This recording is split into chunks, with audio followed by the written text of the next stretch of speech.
Cuando estén los fundamentos, cuando todo esté completo, confiaré a mis elegidos el anuncio de mi reino. Tu ministro y tu siervo, el Padre Robert Young, en comunión con la Iglesia, revelanos las verdades de tu fiat supremo. Extiende tu reino, Señor, extiende tu reino, extiende tu reino, Señor, extiende tu reino, extiende tu reino, Señor, extiende tu reino.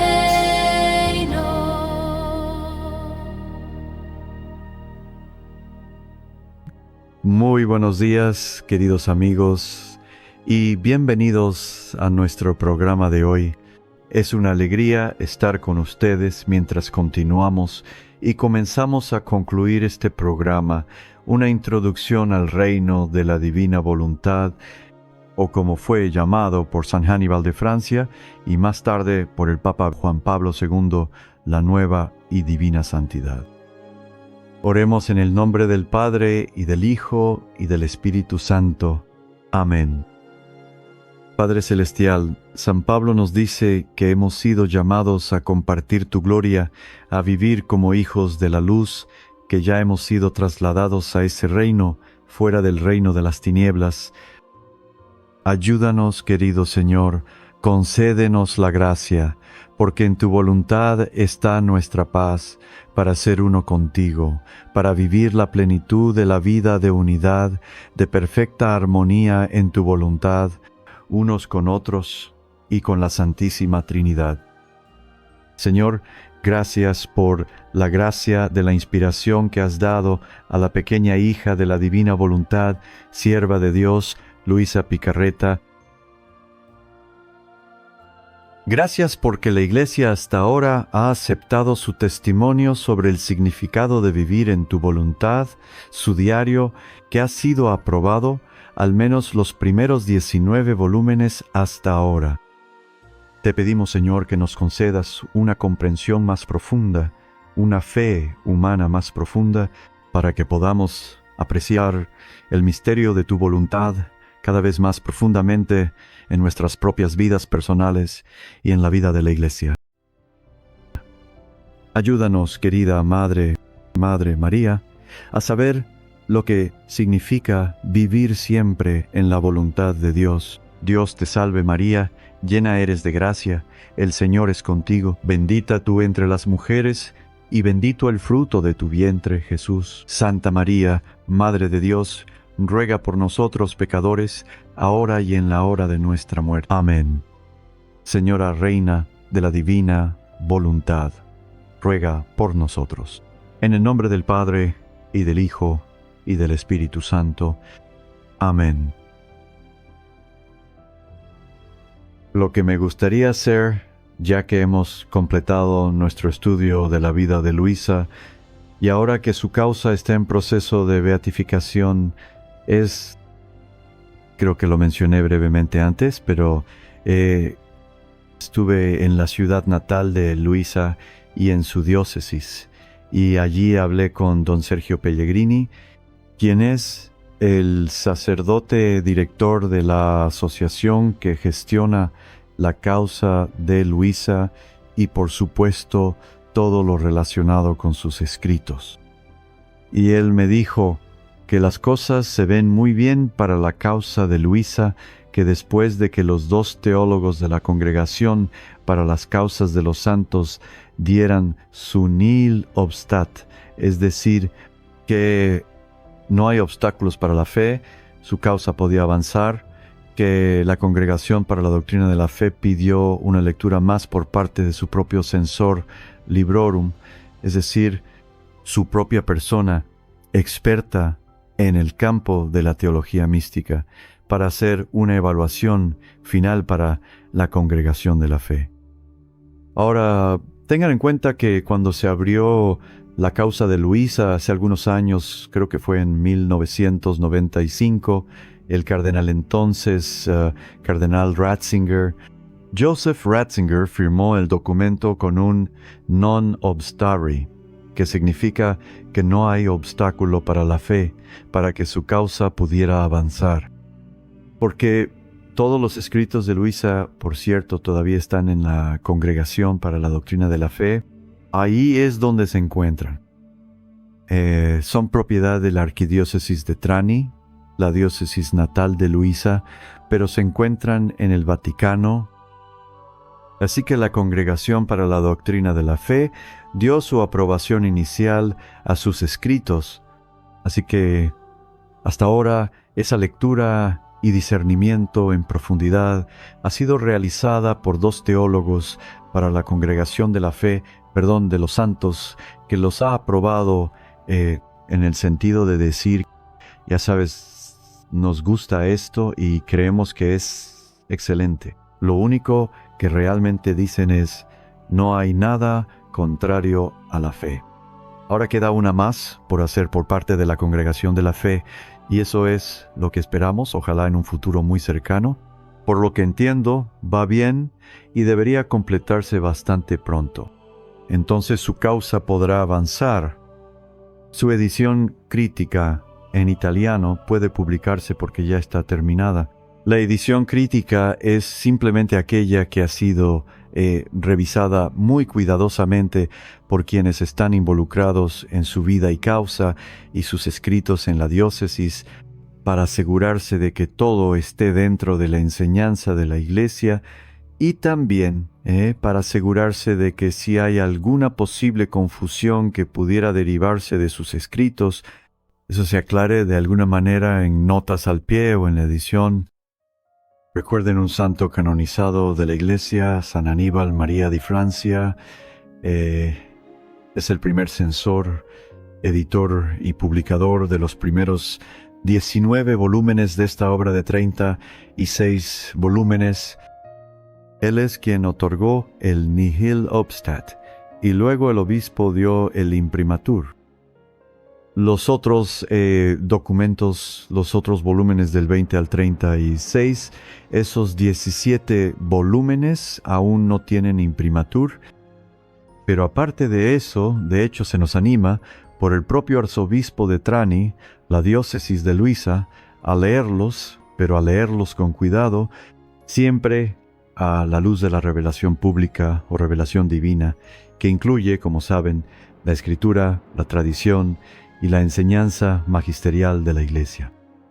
Así que eso es lo que siempre he intentado hacer, e interpretarlos a la luz de eso. Si alguna vez he fallado en hacer eso, ciertamente me gustaría saberlo y suplicaría misericordia al Dios Todopoderoso. Pero ciertamente mi intención, y estoy seguro de que la intención de cualquier sacerdote involucrado con quienes trabajo, y tenemos un grupo de unos 15 sacerdotes de las Américas que están unidos en esta misión, en este esfuerzo. Así que esa es nuestra intención, traerles este hermoso regalo de espiritualidad. Es una espiritualidad dentro de la Iglesia. Y sin embargo, como Jesús dice muchas veces, contiene y abarca todas las espiritualidades, porque la voluntad de Dios lo abarca todo. La voluntad de Dios es la fuente y el fin de todo. En la tradición franciscana, incluso en la vida misma de la Santísima Trinidad, que la voluntad de Dios es lo que hace que Dios sea uno en su propia vida trinitaria divina. Lo que me gustaría hacer hoy es comenzar y ver hasta dónde puedo llegar con un estudio de las Escrituras, una mirada a las Escrituras a la luz de la voluntad divina. ¿De acuerdo?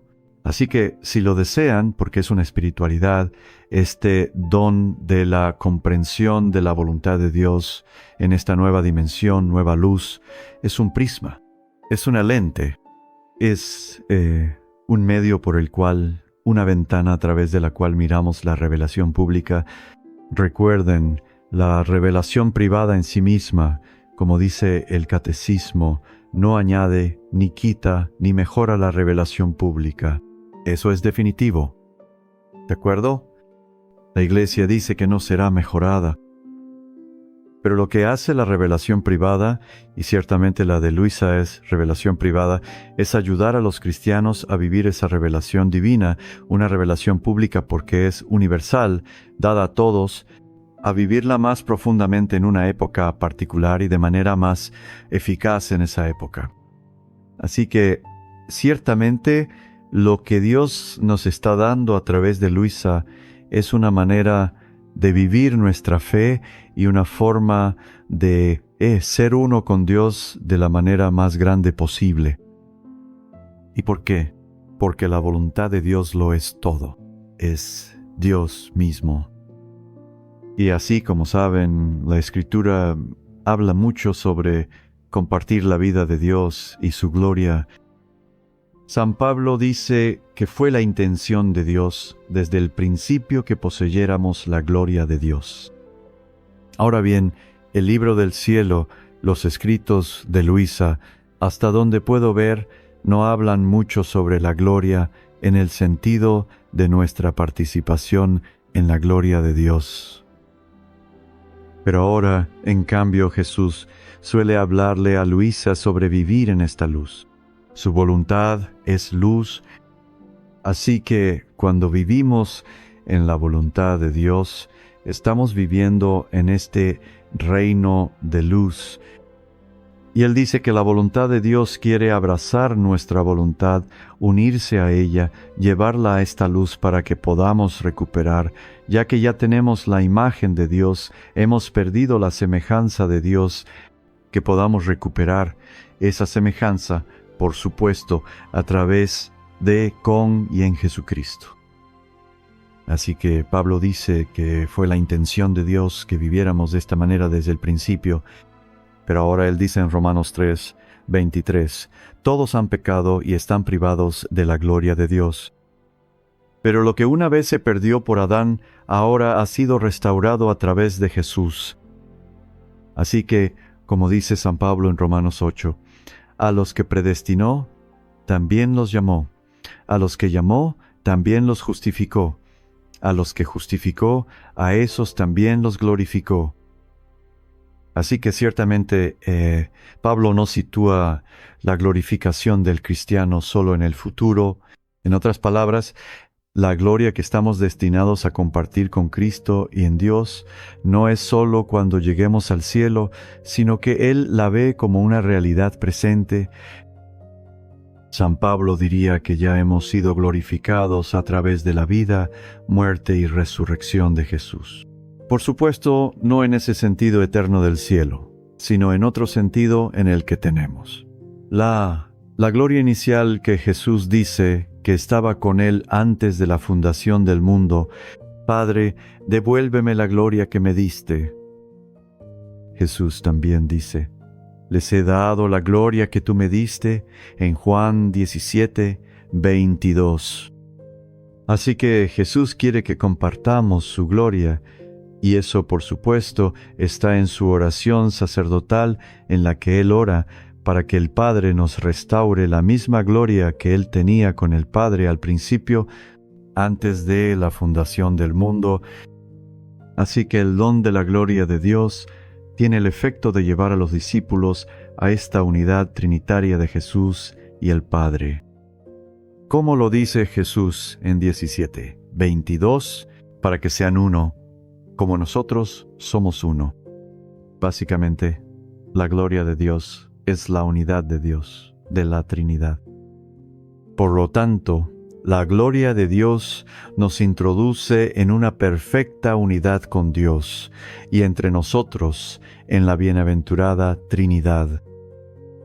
Y así esta participación de la que habla San Pablo en la gloria de Dios es esencialmente la misma de la que Jesús le habla a Luisa sobre vivir en la luz del reino de la voluntad de Dios. ¿Por qué? Porque el reino de la voluntad de Dios es su gloria y por supuesto cualquier gloria que tengamos no es nuestra.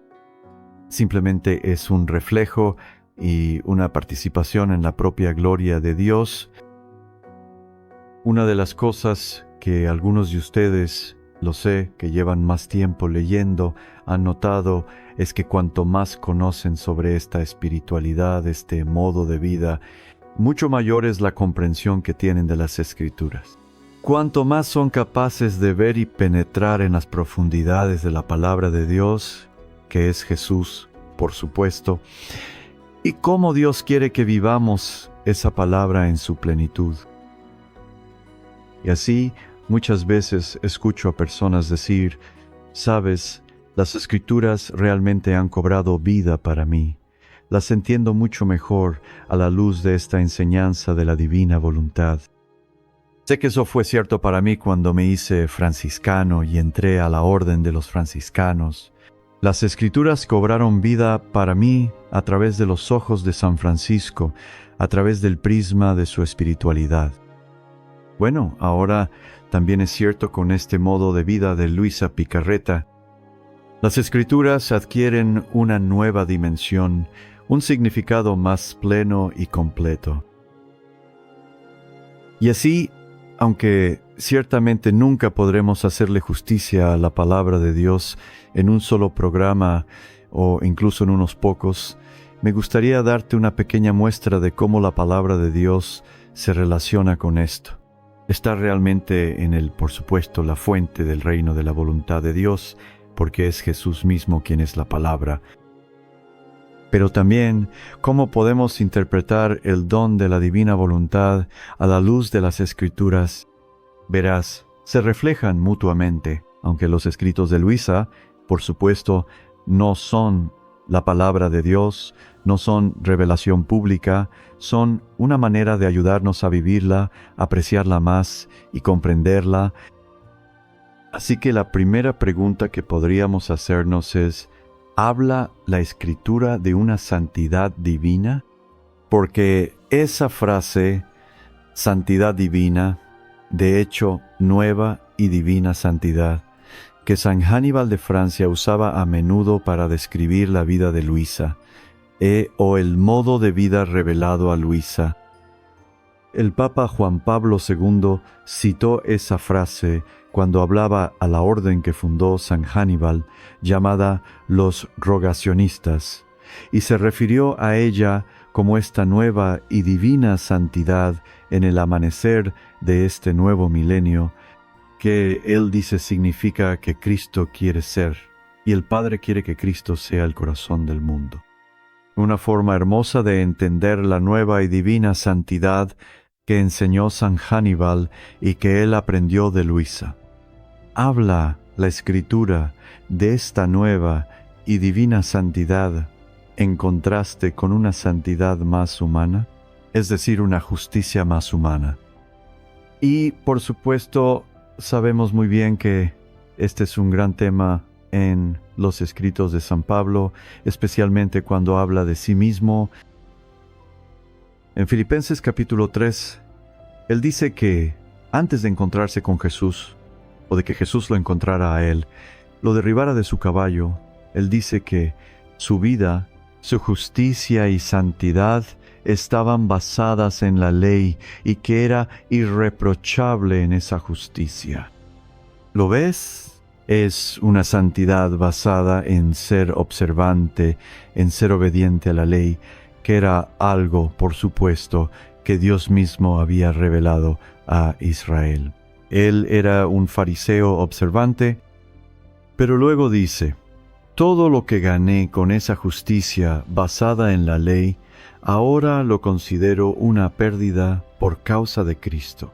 Por Él he aceptado perderlo todo para poder ganar a Cristo y ser hallado en Él, ya no teniendo una justicia propia basada en la ley, sino la que viene por la fe en Cristo.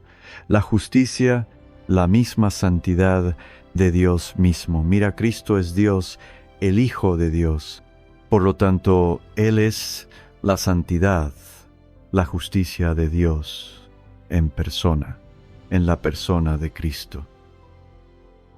Así que realmente creo, queridos amigos, que esta nueva y divina santidad es precisamente la santidad de Cristo mismo, la justicia de Cristo mismo, en contraposición a aquella que podríamos atribuirnos a nosotros mismos, basándonos en nuestra propia observancia de la ley o en nuestra propia virtud. ¿Ven? Y es precisamente este tipo de santidad la que Jesús proclama, una santidad, diría San Pablo, que se basa en la fe y no en la ley. Verán, yo también creo firmemente que esto es, saben, a pesar de las malas interpretaciones de lo que nuestro Santo Padre Francisco ha dicho en los últimos meses, esto es lo que él está tratando de decir. Saben, simplemente observar reglas y regulaciones, por importantes y esenciales que sean, especialmente la ley natural para vivir una buena vida cristiana.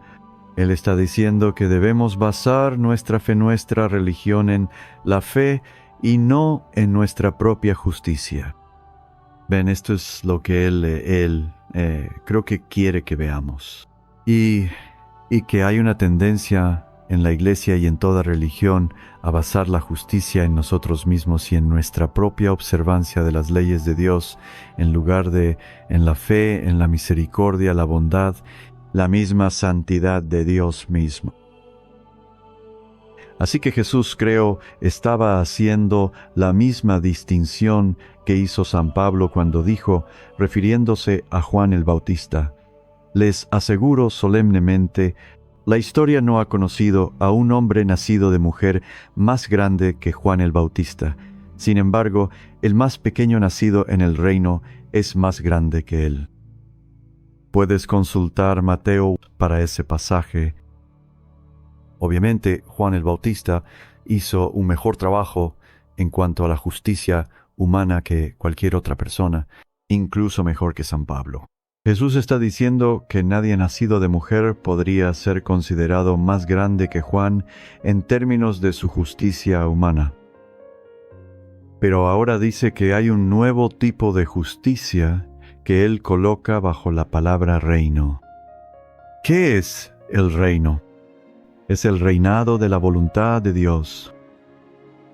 El Papa Benedicto dice en su libro Jesús de Nazaret que donde se cumple la voluntad de Dios y el reinado y donde la voluntad de Dios tiene dominio, ahí es donde está el reino.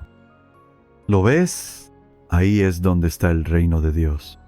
Dios reina donde su voluntad reina, y donde las personas viven no solo para cumplir su voluntad como una ley y ser obedientes y realizarla como algo externo, sino donde viven en la voluntad de Dios como viviendo en el mismo Dios.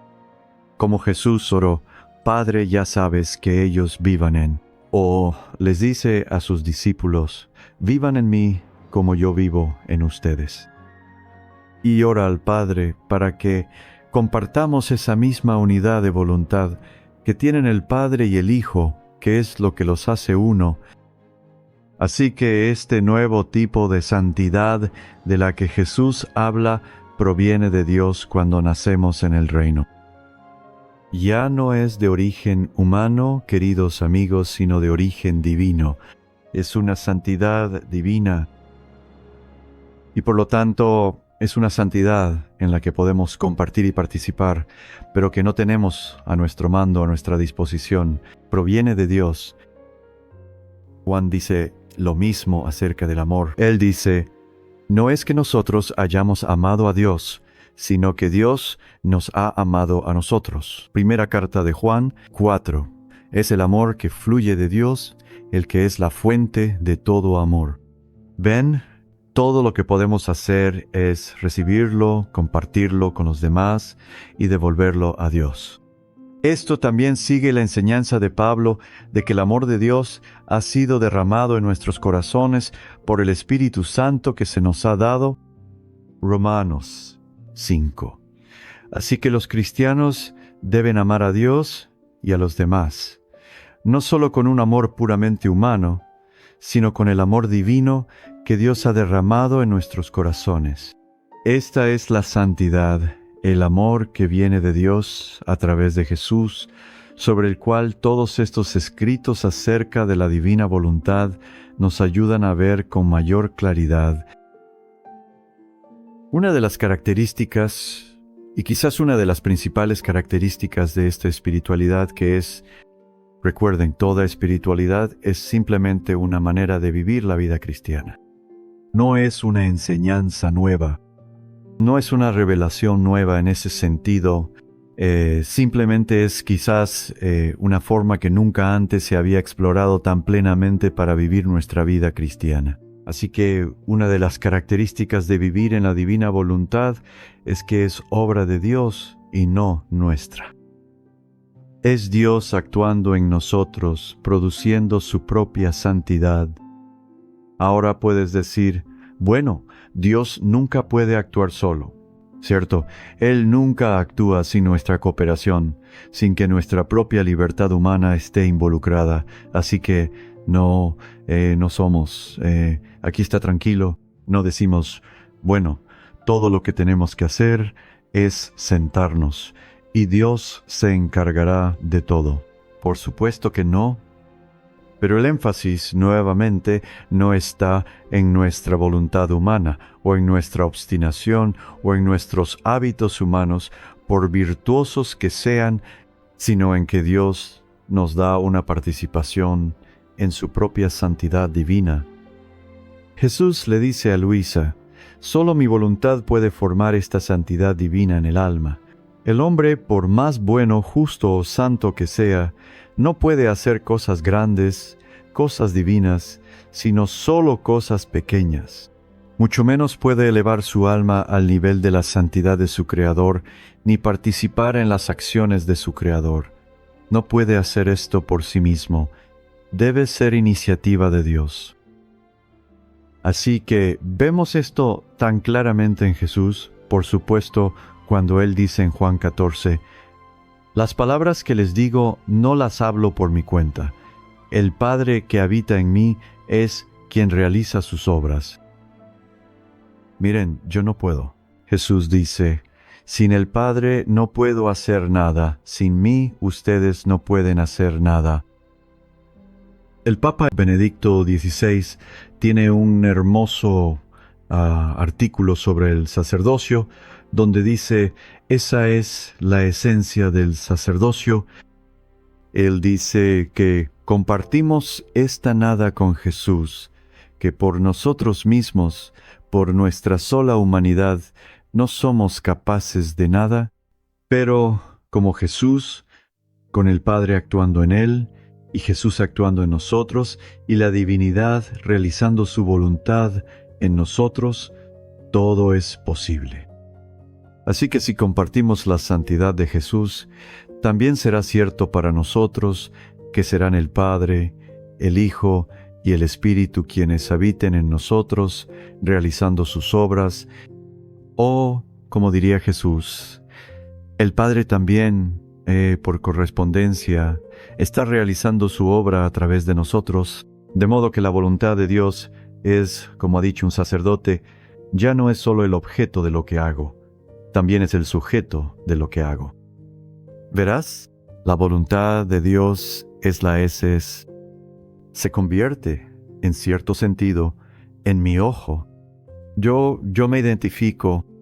Quiero estar tan fusionado y unido con la voluntad del Padre, que sea la voluntad de Dios la que vaya a llevar a cabo en mí la voluntad de Dios.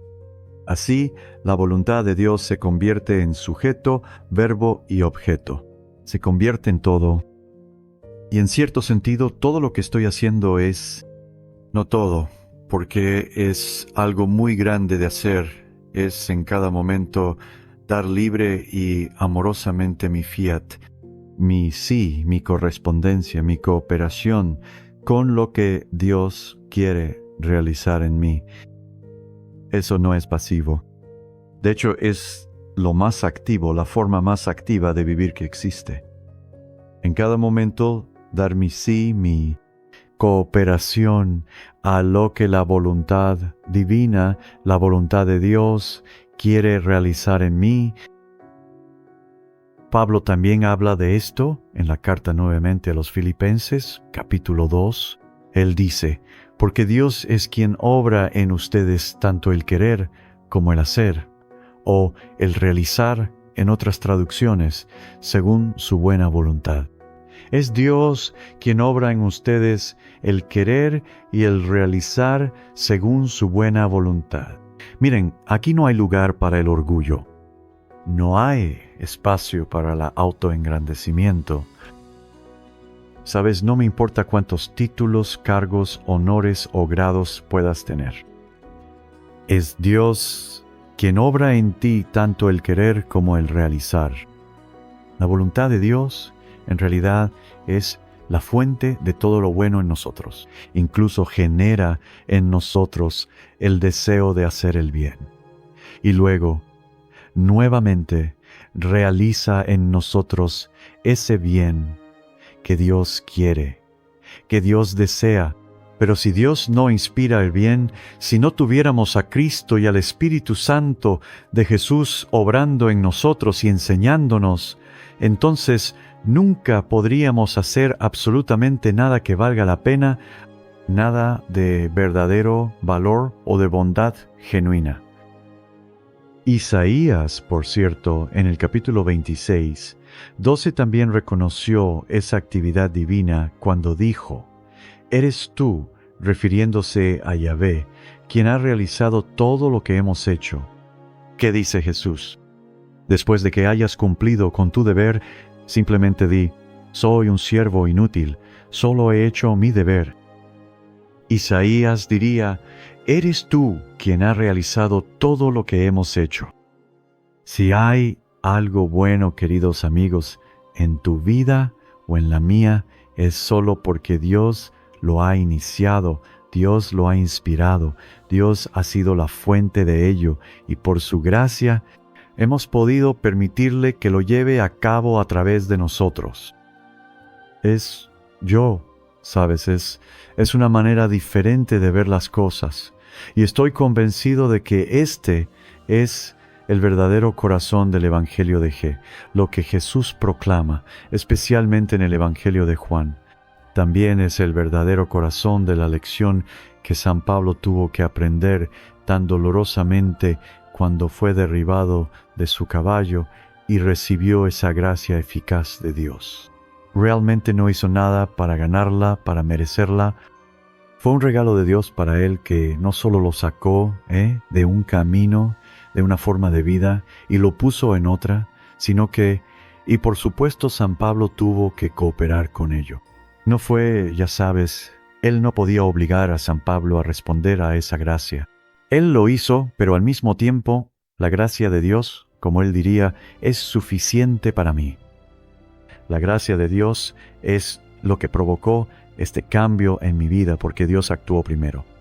Dios intervino en mi vida.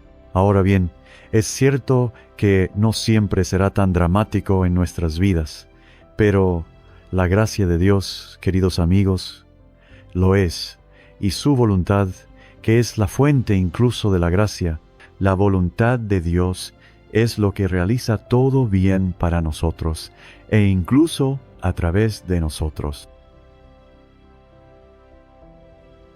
Estamos mirando la Sagrada Escritura desde esta ventana, este punto de vista, la perspectiva de la divina voluntad, tal como fue enseñada a Luisa Picarreta, una forma de vida, una revelación privada, una manera de vivir nuestra fe cristiana que Dios nos ha dado a través de esta humilde sierva de Dios, una mujer muy pequeña y diminuta, y sin embargo una gigante en su espiritualidad y en su vida espiritual.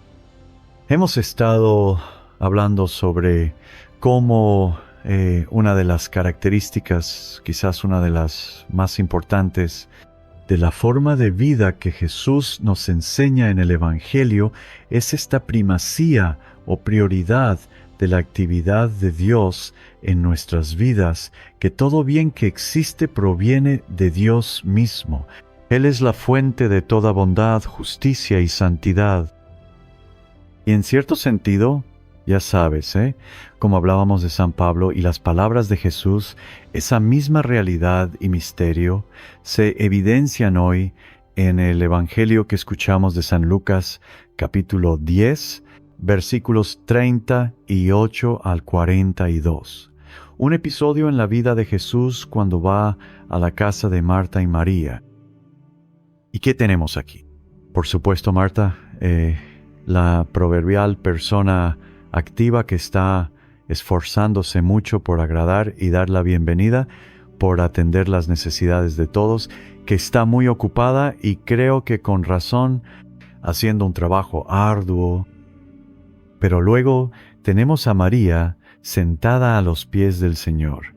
Y cuando Marta se queja, Jesús le responde: Marta, Marta, estás ansiosa y preocupada por muchas cosas. Solo hay necesidad de una sola cosa, solo una cosa.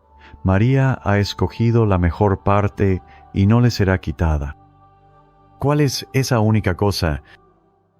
Esa única cosa es tener el rostro, el corazón, la vida completamente dirigidos a Jesús, a Dios, buscando su ayuda, su gracia, su palabra, su verdad, su misericordia, su amor en todo lo que hacemos. Mira, eso es lo que le falta a Marta.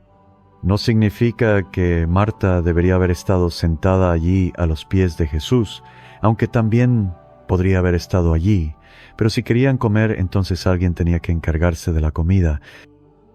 Pero creo que lo que Jesús está diciendo ahí, y que todos podemos tomar en serio, es que en todo lo que hagamos, ya sea que estés ocupado, descansando, orando o trabajando, lo hagas en unión con Cristo.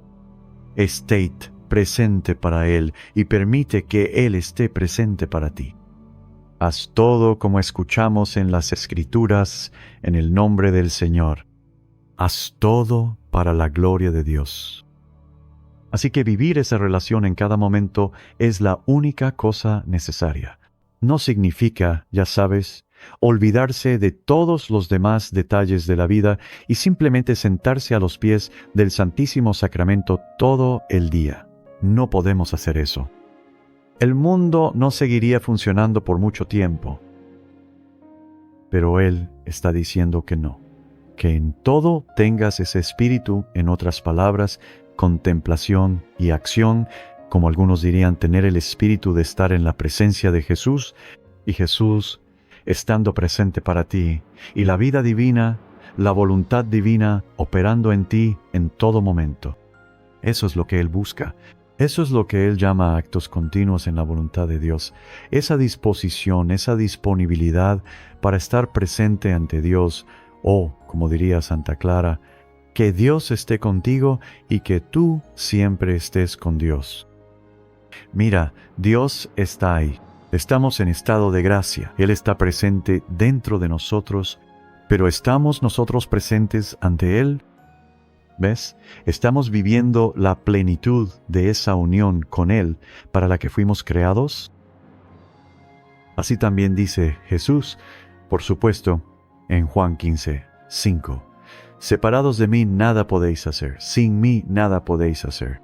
Nada. No. Ya sabes, a veces la gente quiere decir, bueno, Jesús habla en hipérbole. Bueno, quizá a veces, pero aquí no. Jesús no está exagerando las cosas aquí. No puedes hacer nada bueno, valioso o que valga la pena sin Dios. Y cuando lo olvidamos, es cuando todos caemos en problemas.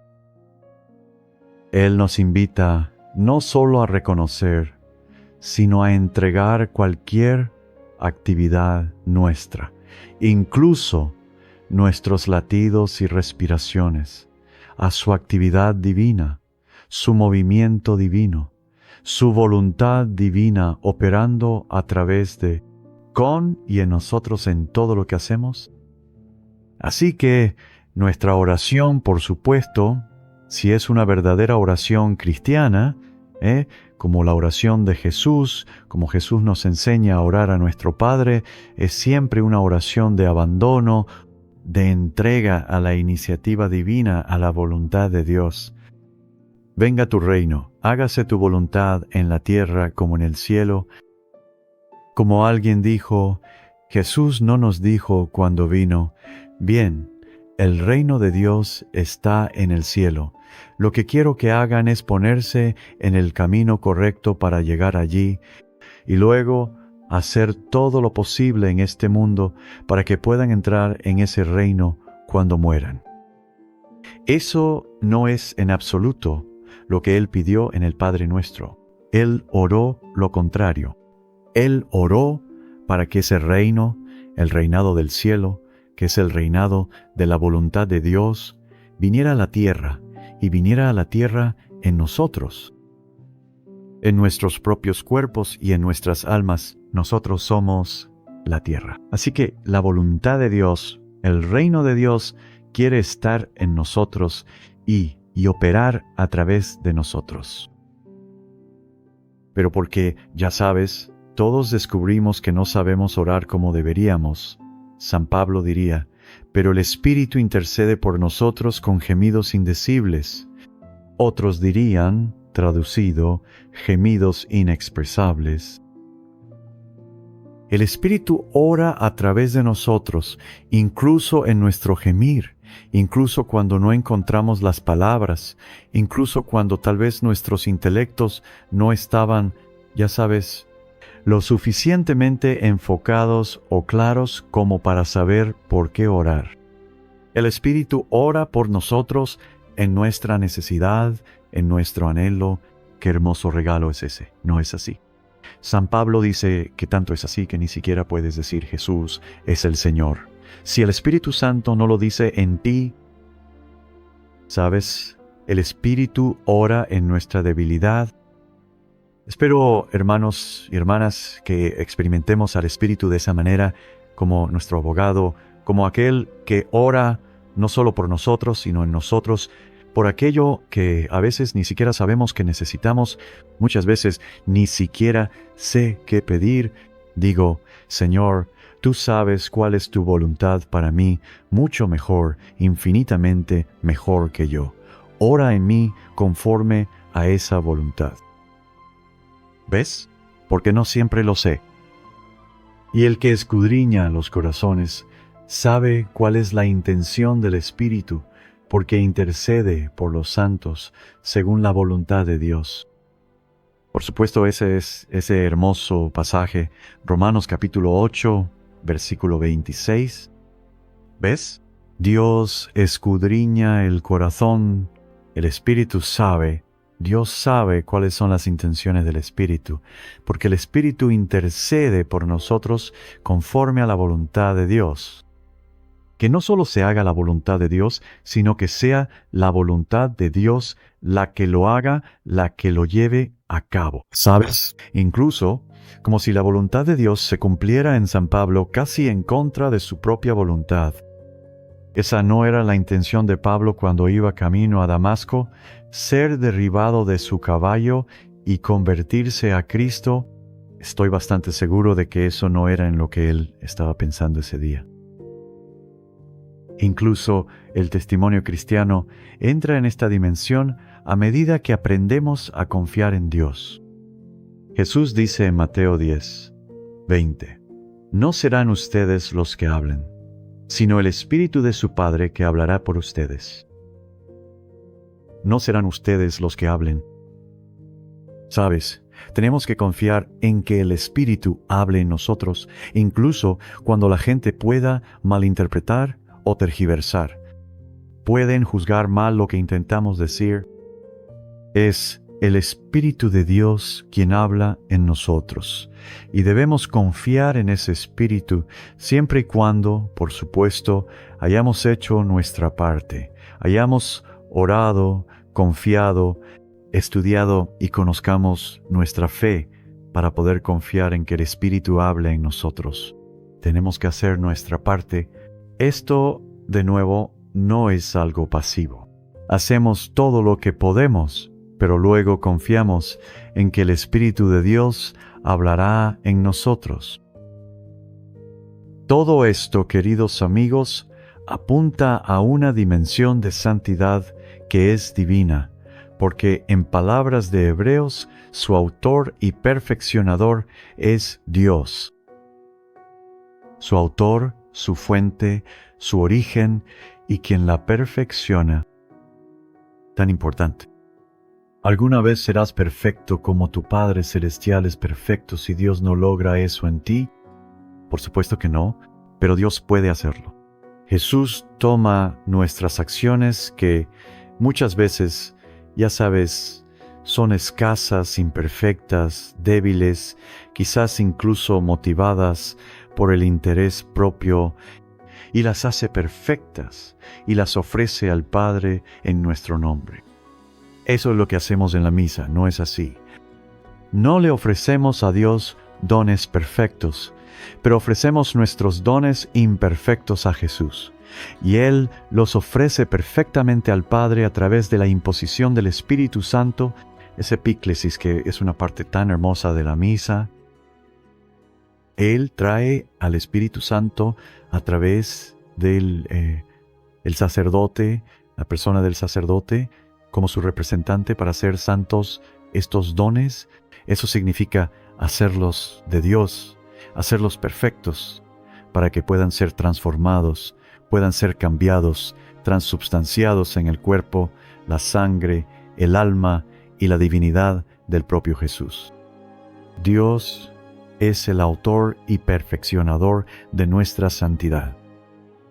Y si no aprendiéramos nada más de este modo de vida, espero y rezo que al menos sea esto, porque hay algo innato en nuestra naturaleza humana desde el pecado original, que está en el corazón del pecado original y de todo pecado. Esto es, no, gracias, puedo hacerlo por mí mismo. No, gracias, Dios. Elijo otro camino. Elijo ser yo quien determine lo que está bien y lo que está mal, lo que es verdadero o falso. No necesito tu ayuda. ¿Qué le está diciendo hoy la humanidad a Dios en su propia cara? No. Gracias, Dios. No necesitamos tu ley natural, no necesitamos tu revelación divina. Tenemos algo. Nosotros sabemos qué es lo mejor para la humanidad. Y por supuesto, esto está llevando al mundo rápidamente a la destrucción. Y así, esta es la lección que espero que todos necesitemos aprender.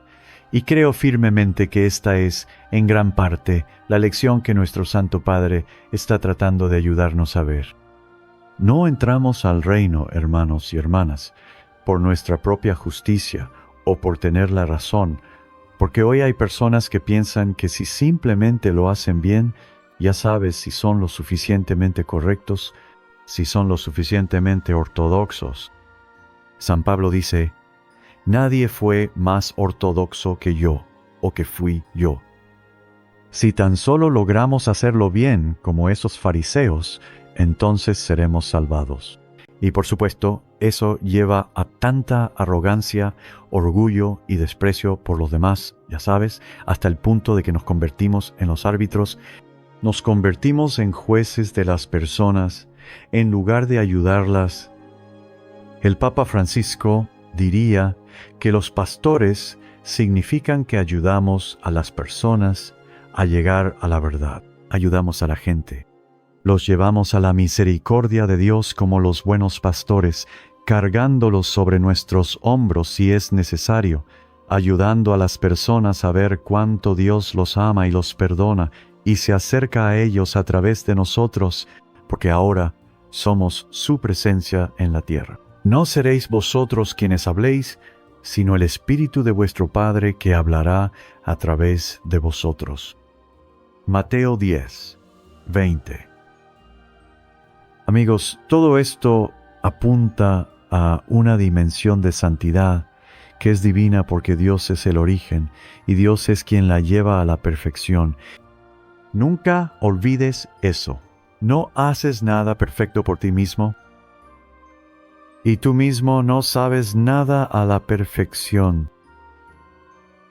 Tal vez en el cielo, no sé, el cielo se cuidará solo. Todo lo que sé es que aquí en la tierra es Dios quien nos da, nos permite compartir y colaborar con Él a través del poder de su propia santidad, que tiene su origen en su voluntad.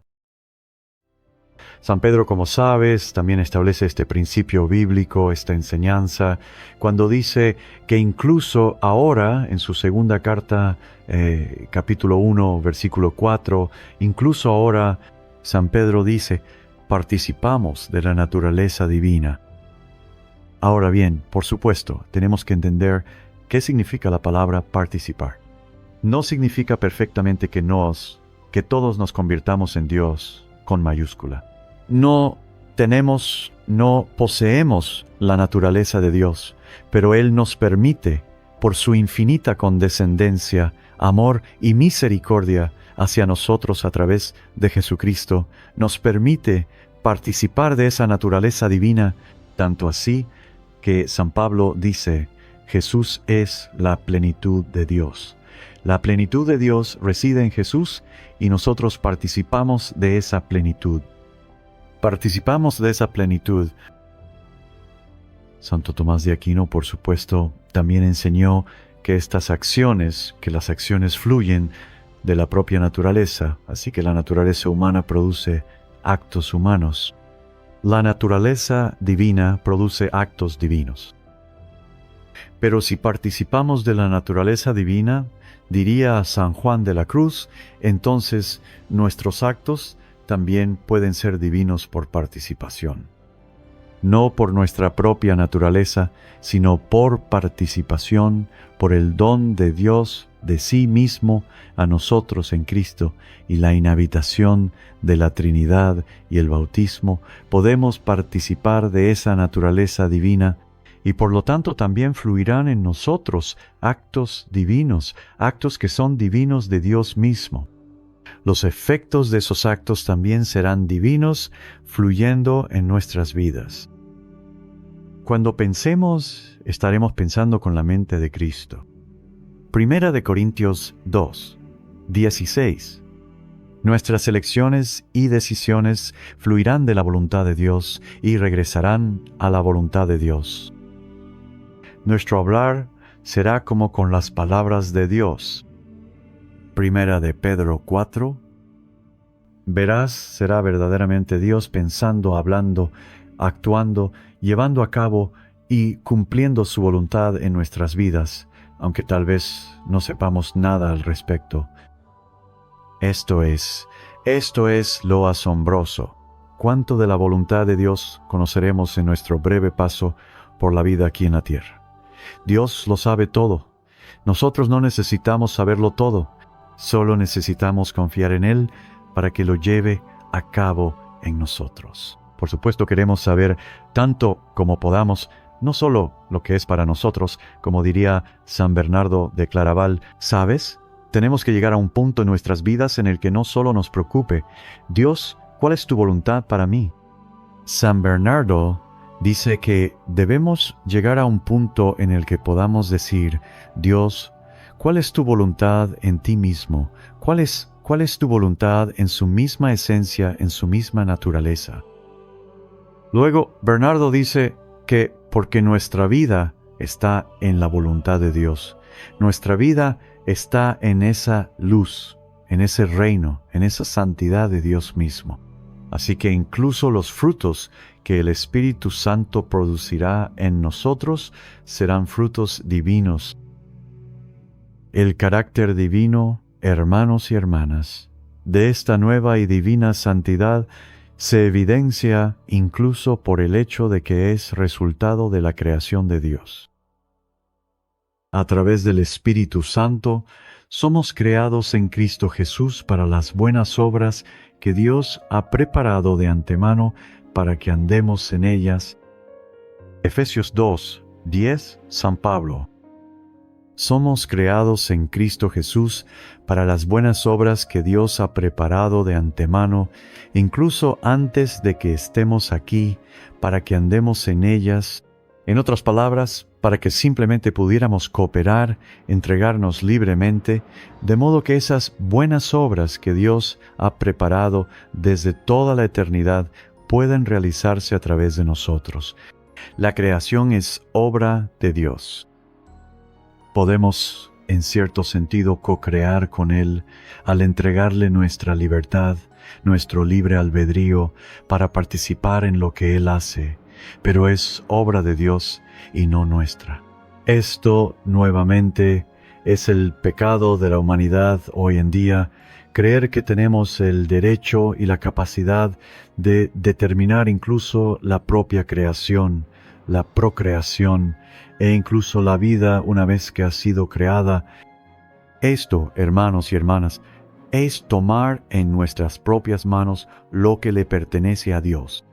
Miren, hay cosas que Dios sí nos da, pero debemos recibirlas de su iniciativa y dejar que Él realice lo que quiere, y no decidirlo nosotros mismos. Bien, con esto llegamos al final de este programa de hoy. Ha sido un placer compartir con ustedes algunas reflexiones de las Santas Escrituras y la palabra de Dios que esperamos nos ayuden a llegar al verdadero corazón de lo que significa este modo de vida. Hay muchas otras cosas que podemos aprender al respecto, pero la Escritura lo contiene todo. Todo lo que necesitamos saber sobre la voluntad de Dios ya está ahí. Bueno, que Dios te bendiga y te ayude en tu vida y a todos nosotros en la nuestra, a seguir creciendo en nuestro conocimiento, nuestra sabiduría, entendimiento de quién es Dios y quiénes somos nosotros viviendo en Él y en su reino. Dios te bendiga y te guarde siempre en el cielo de su voluntad, el Padre, el Hijo y el Espíritu Santo. Amén. Anunciando el reino,